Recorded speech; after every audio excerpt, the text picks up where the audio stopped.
Hi, in this video, you're going to learn how to use the FlowWright upgrade tool.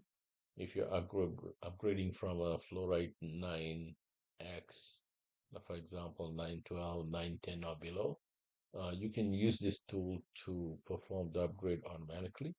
Once you have installed FlowWright 10, you can go into the directory /FlowWright slash upgrade tool and you can enter the information here. So first thing you're going to do is you're going to connect to your FlowWright database, and you want to run this tool in the same location as your current application server is, because it is going to access your files from the previous version of FlowWright. So you want to make sure that you run this on the application server. So let's go ahead and connect. In this case, I'm going to connect my machine here, SQL Server. So let's see, and my password, and the database name is workflow dev 2. And once I say connect, you can see that all the other options are disabled right now.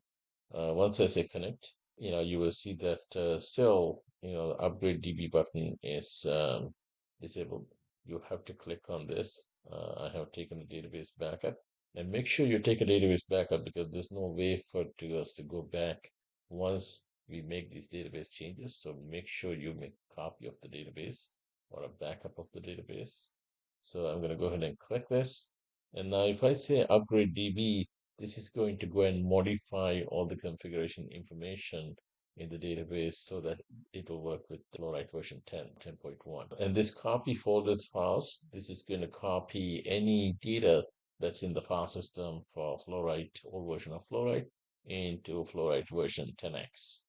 And once it performs all that, you will also see all the details here. In case you can't log in, you can also reset the admin password. So once you click the buttons, it will start performing things. Make sure to take a backup. Thank you.